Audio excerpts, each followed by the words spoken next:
The United States is not in a recession. Well, it depends on where you look. You came here for the truth, so let me unveil that for you. A recession, no recession.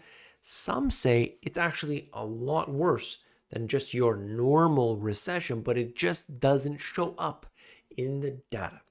Now, I'm going to look at some things that I believe are real indications of what's happening inside the economy, things that are near and dear to me. Here you can see, to begin, freight markets.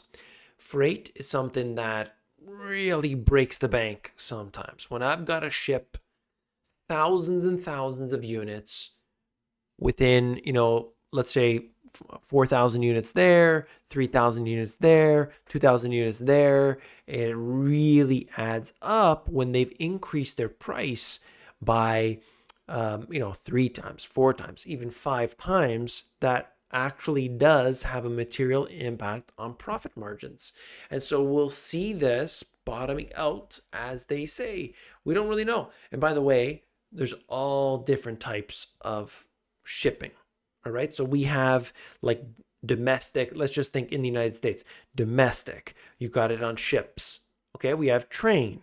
We got that. All right. What about boat stuff? Okay. We can get stuff to come from China, Shanghai to LA Long Beach, comes on a boat, gets off the boat, it goes on a truck.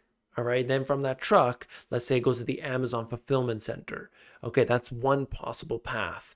Now that's touching a lot of hands on the way. It had to make it from a factory, get to the port in China, sits on the dock for a while, gets put in on that boat.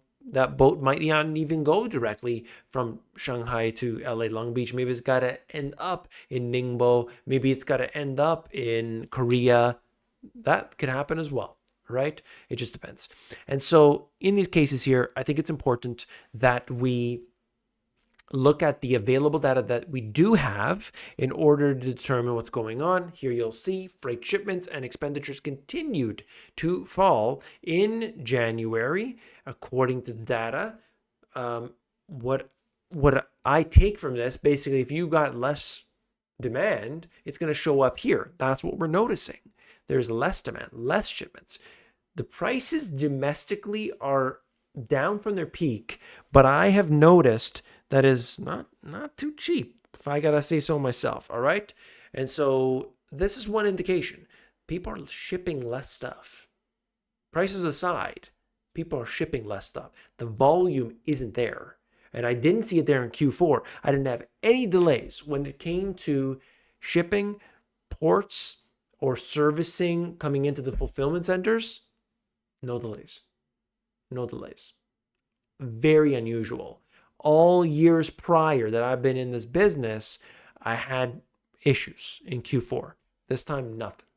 So that tells you something's going on. Now, of course, small time, but I bring you the data that I have directly. No other YouTuber does this. Okay, they don't have direct data unless they're lying. For the most part, we know there's a lot of liars out there. Wholesale prices post biggest increase in 5 months.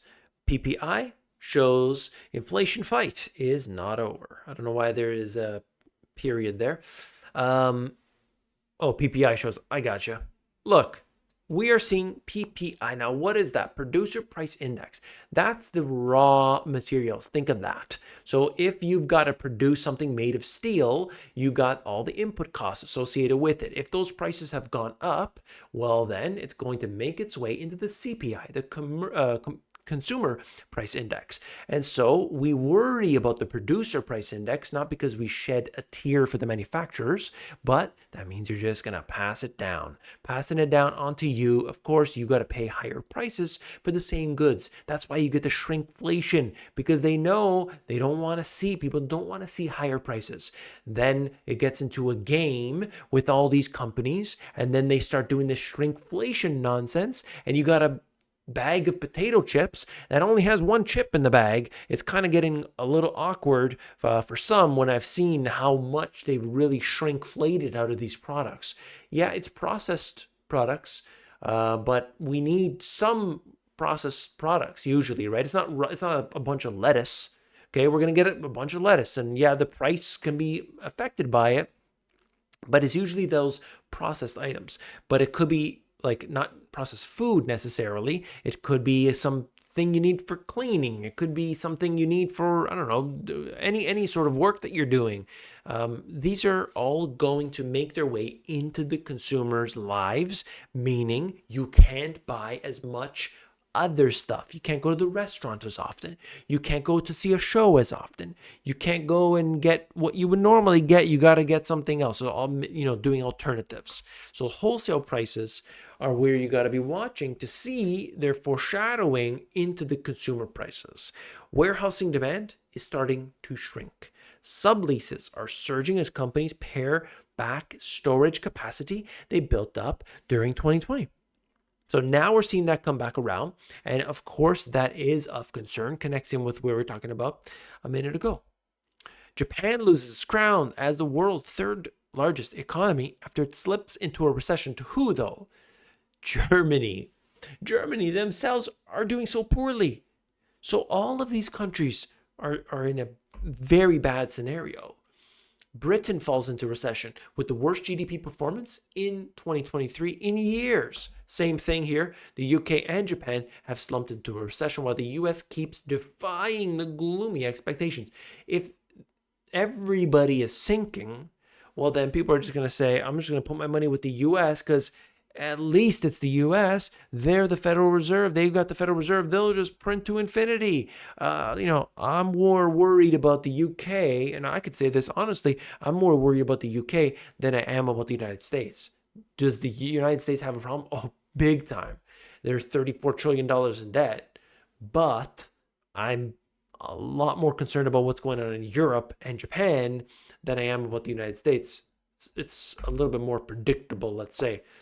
Germany's Chamber of Commerce warns of the heaviest slump in 20 years. So you're looking at all the major economies.